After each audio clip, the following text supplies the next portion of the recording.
மதுரை கீழக்கரையில் ஜனவரி 23 திறப்பு விழா காணும் பிரம்மாண்ட ஜல்லிக்கட்டு அரங்கத்தின் பிரத்யேக கழுகு பார்வை காட்சிகளை பார்க்கலாம்.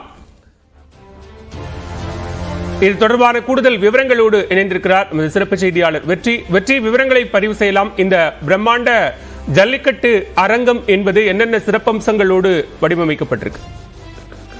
பலவேல் கலைஞர் நூற்றாண்டு ஏறு நிலவுதல் அரங்கம் என பெயரிடப்பட்டிருக்கூடிய இந்த ஜல்லிக்கட்டு மைதானத்திற்கு வரக்கூடிய ஜனவரி 23 முதலமைச்சர் மு.க.ஸ்டாலின் நேரில் திறந்து வைக்கிறார்.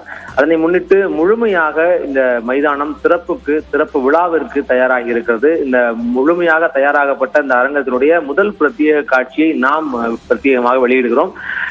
10 மாதங்களில் 44 கோடி ரூபாய் மதிப்பீட்டில் 16 ஏக்கர் நிலப்பரப்பில் இந்த அரங்கமானது கட்டி முடிக்கப்பட்டிருக்கிறது.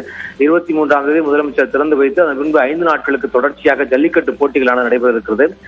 பல்வேறு சிறப்பம்சங்கள் இந்த அரங்கத்துக்குள் இருக்கின்றன. 2 அருங்காட்சியகங்கள் அமைக்கப்படுகிறது. ஜல்லிக்கட்டு விளையாட்டினுடைய வரலாற்று பண்பாட்டு சிறப்புகளை விளக்கும் வகையில் 2 அருங்காட்சியகங்கள் மற்றும் நடுகற்கள் வைக்கப்பட்டிருக்கிறது. மேலும் ஜல்லிக்கட்டினுடைய சிந்து சமவெளி காலம் தொடங்கி சங்க காலம் தொடங்கி இன்றைய ஜல்லிக்கட்டு போராட்ட காலம் வரைக்குமான முழுவதுமான தகவல்கள் தமிழ் ஆங்கில மொழியில் வைக்கப்பட்டிருக்கிறது. திரையரங்கம் வைக்கப்படுகிறது. பிரத்யேக நூலகமானது வைக்கப்படுகிறது. இப்படி பல்வேறு அம்சங்கள் பண்பாடு வரலாறு சார்ந்து அமைக்கப்படுகிறது. மேலும் மிக முக்கியமாக இந்த அரங்கத்தினுடைய தோற்றத்தினுடைய வடிவமைப்பில் நமது பொதுப்பணித்துறை செய்திருக்கூடிய சாதனை என்னவென்றால் ஒரு கிரிக்கெட் ஸ்டேடியத்தினுடைய அமைப்பு போன்று இதனுடைய ஸ்டேடியமானது அமைக்கப்பட்டிருக்கிறது. ஒரு 4500 பார்வையாளர்கள் ஒரே நேரத்தில் அமர்ந்து இந்த விளையாட்டை பார்ப்பதற்கான நிரந்தர இருக்கைகள் அமைக்கப்பட்டிருக்கிறது.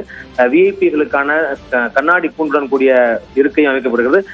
மாடுகளுக்கான தனித்தனியான இந்த கால்நடை மருத்துவமனை, வீரர்களுக்கான ஆரம்ப சுகாதார நிலையம், இப்படி பல்வேறு சிறப்பு அம்சங்களுடன் இந்த நிலமானது அரங்கமானது முழுமையாக வடிவமைப்பு சிறப்புக்கு தயாராக இருக்கிறது. மலைகளின் பின்னணியுடன் கூடிய இந்த அரங்கத்தினுடைய வடிவமைப்பு பருந்து பார்வை காட்சியிலிருந்து பார்க்கும் பொழுது மிக ஒரு உற்சாகமான அனுபவத்தை அளிக்கின்றன. பாலவே நன்றி வெற்றி. விரிவான விவரங்களை பதிவு செய்தமைக்கு.